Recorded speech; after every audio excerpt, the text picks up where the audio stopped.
One of my favorite and rarest and most awesome guidebooks, The Archbagger.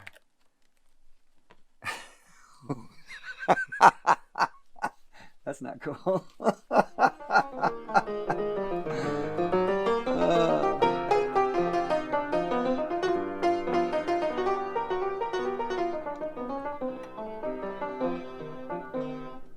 parents made me practice.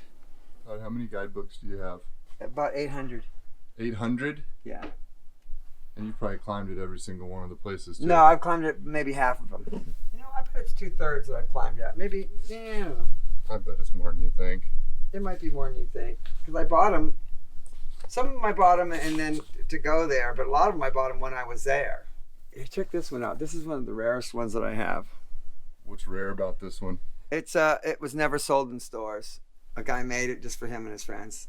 He probably made 150 of them or 100 of them.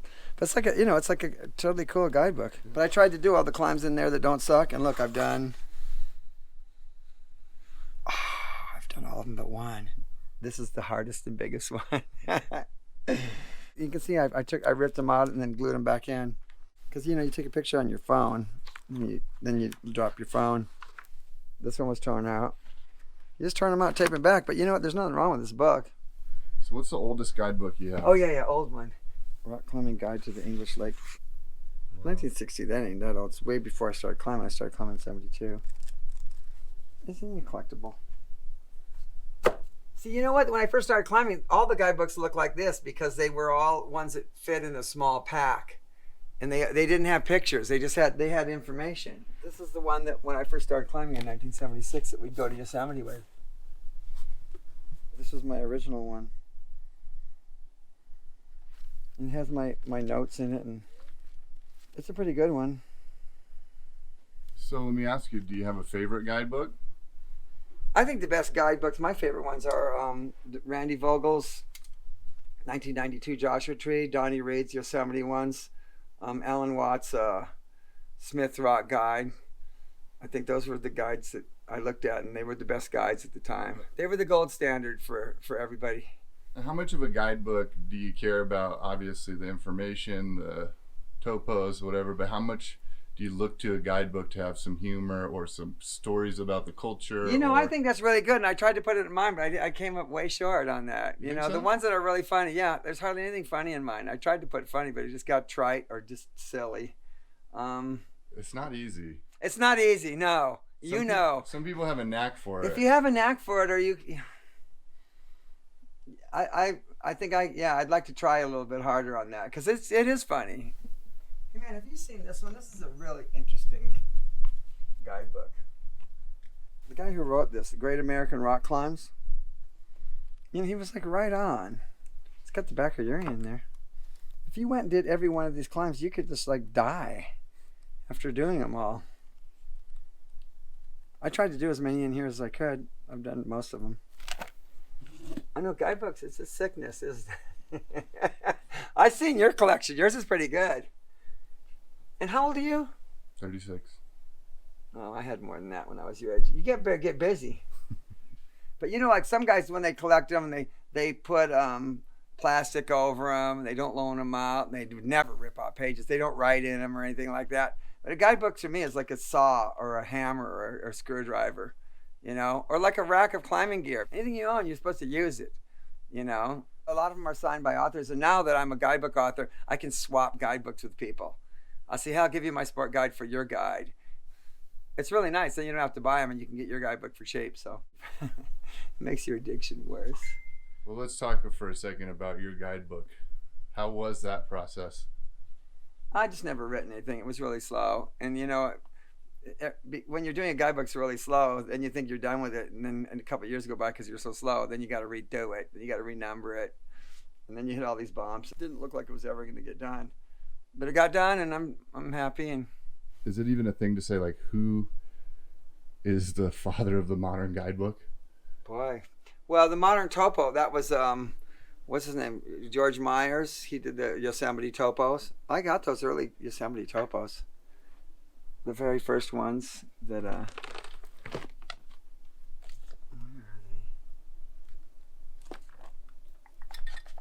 they? Yeah. This was the first one that had the topos in it. I'm pretty sure.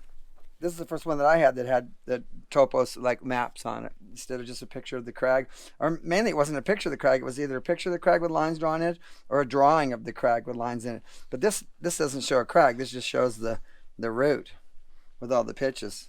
And I don't know when this one came out. Yep, George Meyer's Yosemite Climbs. Is that the cover right there? I don't know. This was the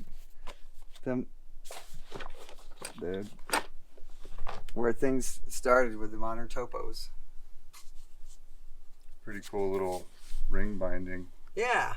And here's the other one that had a big influence on me, the 50 Classic Climbs in North America. Mm-hmm. My copy's all falling apart. But yeah, these are the ones that we wanted to do too. And I think I took some of these out and put them in my pocket when I climbed them. What's your favorite of all those ones on those 2 pages? Probably the Titan. This is the Titan. It's a big thing in the Fisher Towers. And the route goes, it goes up past this thing, that's the Finger of Fate, and then up the top. This is from the other side, so the route starts on the other side. And I did it in November 1983, so a long time ago. And what about any guidebooks that have your picture in them that's not your guidebook? Oh, I only have a couple. Maybe like 2. This one I got a couple pictures in. Eric Bjornstad's Desert Rock. I helped him with a bunch of information on that. That's one of my pictures. A picture you took or a picture you're in? Picture I took. There's a couple that I'm in down in the back here. There's me with no head. But I didn't take that picture because I'm in it. But it's from my collection. This is another one of my favorite guidebooks. This right here is, I think, is one of the best guidebooks, personally for me, that had a big influence on my life. Because I saw these pictures and I wanted to do all these climbs, and I did a lot of them. Yeah, it's in my top 5 guidebooks. But there's guidebooks that are like way more awesome than those, but they stood on the shoulders of those guys. When those guidebooks came out, you just sat down with them and just could for 5 hours, and then the next day you couldn't wait to wake up the next day and read it for another 5 hours. High school kids took it there and they looked at it with their math books, and they stuck it in the middle of that, and you know, it's just you looked at those things, you just wanted to do all the climbs in the guidebook. Or is there a funniest guidebook? Like we were talking about humor. Who's the funniest? The best and funniest guidebook is Jerry Roach's Archbagger. It's a brilliant guidebook. He only made about 500 copies, and my copy's all beat up. And I'll see if I can find it for you. It's a brilliant guidebook. The whole thing's a spoof, the whole guidebook. Oh, here it is. Amazing. One of my favorite and rarest and most awesome guidebooks, the Archbagger.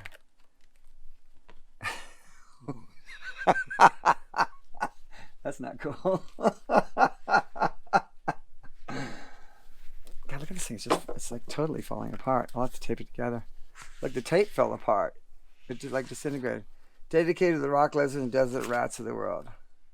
Look at that. I had to draw a little cigarette hanging in his mouth. That's pretty primitive compared to guidebooks nowadays. So these are the ones I did with the little stars, and I didn't rope up on any of these.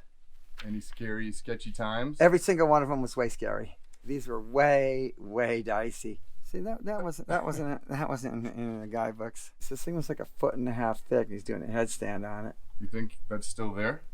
You know what? These arches fall over. They do. A lot of them have fallen over. There's at least 2 in this guidebook that aren't there anymore. And some of them were really big ones. You know, they just fall apart. I gotta get some tape. Let's just open one random. Oh. You know, I think for a while when climbing was kind of new, you know, people, they said climbing history. Well, climbing history was like, 10 years old of modern climbing. People didn't want to hear about it. But now that it's like 40 years old and stuff, and people, they're a little bit more interested, I think, in climbing history. Don't you think so? I think so. Because, when history was 10 years, it's like, well, that's not even really history.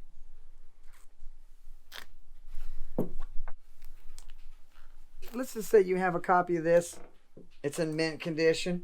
That's all nice and everything, but they have a copy that has a bunch of notes written. It's all falling apart that was in someone's pack. It has like, blood stains on it or something, or spilt coffee on it. That's like authentic, man. It's super cool. I don't care what they look like.